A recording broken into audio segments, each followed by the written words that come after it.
আগে ভিডিওটা দেখো, তারপর আমরা এর কিছু ফানি কমেন্টস পড়বো। क्या बात है सर, क्या बात है सर, क्या बात, ये बात है।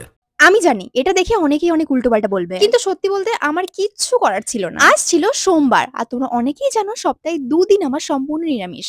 তো আজকে তার মধ্যে একদিন। তো আজ আমরা অর্ডার করেছিলাম বাটার নান আর তন্দুরি রুটি, দুটোই ছিল, আর ছিল পনির মশালা। না সরি, এটা কড়াই পনির ছিল। অবশ্য আমরা কথাও বলেছিলাম যে এটা সম্পূর্ণ নিরামিষ বানাতে, কিন্তু এখন প্রত্যেকের কাছে নিরামিষ মানে পেঁয়াজ। পেঁয়াজটাকে কেউ আমিষের মধ্যে ধরেই না, কিন্তু আমরা যে খাই না পেঁয়াজটা, এটা কি করে বোঝাবো? সত্যি বলতে আমি আর হৃদয় প্রথমে 1 ঘন্টা ভাবছিলাম যে আমরা কি করব, খাবো কি খাবো না। তারপর ও আমাকে বুঝিয়ে বললো যে এখন রাত 1:30টা বাজে। সো এমনিতেও মঙ্গলবার পড়ে গেছে। আমি জানি এটা বলার কোনো সেন্স হবে না, বাট তাও আমি পেঁয়াজটা খাইনি, পনির দিয়ে একটা রুটি খেয়েছিলাম জাস্ট।